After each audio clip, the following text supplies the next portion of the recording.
ஒரு ஓரமா பொம்மையை தூக்கி டப்பால போடுங்க, பொம்மை உங்க கையில அப்படின்னு ஒரு கேம் இருந்துச்சு. சமிக்கூட்டன் ரொம்ப நேரமா அதை விளையாட ட்ரை பண்ணிட்டு இருக்கோம். நம்ம விளையாண்டு ஒரு பொம்மையை எடுத்து கொடுத்துட்டு அதிரடியா சத்தம் கேக்குதேன்னு திரும்பி பார்த்தா நம்ம ஜெயினப் குட்டான் முதல்ல எல்லாத்தையும் சாவடி அடிச்சு இவ்வளவு டிக்கெட் எடுத்து வச்சிருக்காங்க.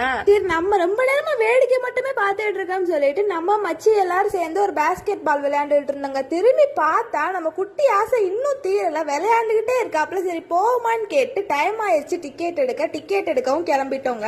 அங்க வந்து பார்த்தா நிறைய பேர் ஃபேமிலியோட இந்த படம் பார்க்க வந்திருந்தாங்க. ஒரு டிக்கெட் 150 வந்துச்சு. நாங்க எல்லாருக்கும் டிக்கெட் எடுத்துட்டு நம்ம சினிமா பார்க்க போயாச்சு. உள்ள போனோடனே இது நம்ம ராம்நாடா அப்படின்னு பாக்குற அளவுக்கு நல்லா இருந்துச்சுங்க. சூப்பரா இருந்துச்சு. அப்படியே தியேட்டருக்குள்ளேயும் போய் பார்த்தா அதுவும் நல்லா இருந்துச்சு. மொத்தம் 2 ஸ்கிரீன் இருந்துச்சு. நம்ம ஃபர்ஸ்ட் ஸ்கிரீன்ல போனோம். செகண்ட் ஸ்கிரீன்ல ஒரு தமிழ் படம் ஓடிட்டு இருந்துச்சு. படம் பார்க்க போறதுக்கு முன்னாடி ஏதாவது ஸ்நாக்ஸ் வாங்கலான்னு போய் எவ்வளோன்னு கேட்டா வந்து இப்ப நான் என்ன உங்களை சொல்றது, அங்க இப்பதான் முதல் முறையா தியேட்டர்ல படம் பார்க்க வந்திருக்கோம். நீங்க ஏற்கனவே படம் பார்க்க போன எக்ஸ்பீரியன்ஸ் இருந்துச்சுன்னா மறக்காம நம்ம